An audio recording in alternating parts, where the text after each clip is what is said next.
Saudara, antrean penumpang terlihat di terminal kedatangan luar negeri Bandara Soekarno-Hatta, Tangerang, Banten pada Minggu pagi. Mencegah penumpukan penumpang, PT Angkasa Pura II telah menambah terminal kedatangan luar negeri. Pelayanan kedatangan penumpang luar negeri saat ini dilakukan di Terminal 3 dan Terminal 2F. Mewaspadai penambahan kasus varian Omikron, Satgas COVID-19 memperketat pengawasan di kedua terminal kedatangan luar negeri. Saat ini, Saudara, Indonesia telah mengonfirmasi 3 kasus COVID-19 varian Omikron. 2 kasus diantaranya berasal dari 1 orang yang melakukan perjalanan dari Inggris dan 1 lagi dari Amerika Selatan.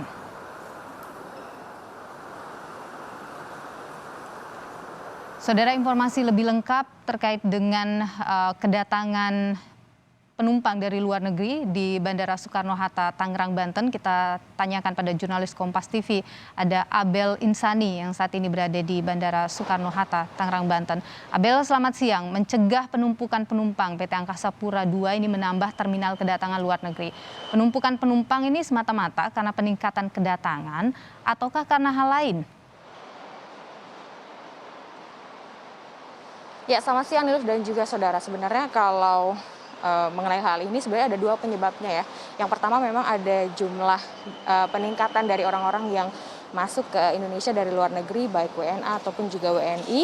Lalu yang kedua memang ada antrian yang cukup panjang ini terjadi karena menunggu lama proses dari screening dan juga menunggu lama proses dari pengantaran atau penjemputan bus yang ada di Bandara Internasional Soekarno-Hatta.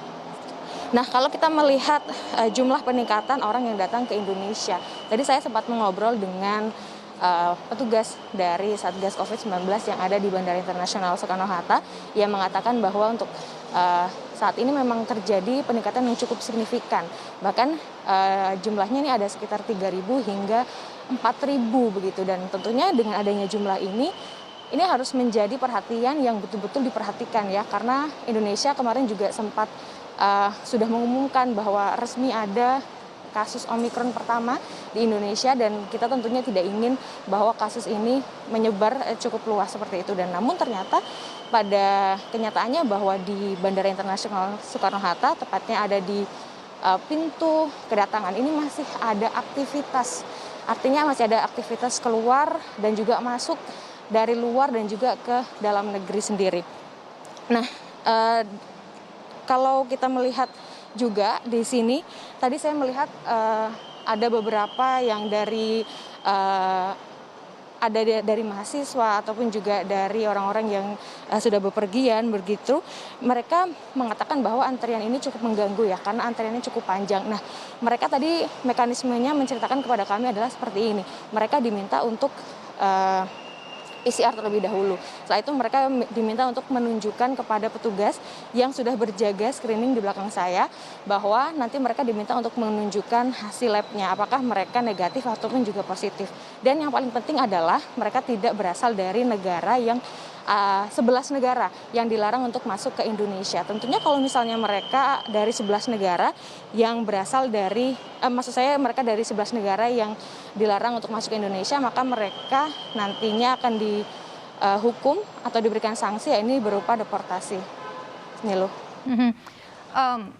Abel, setelah ditemukannya 3 kasus varian Omikron di Indonesia, kemudian terkait dengan aturan pengawasan karantina, apakah ada yang berbeda? Sebenarnya belum ada yang berbeda, atau aturannya itu sebenarnya masih sama nih loh.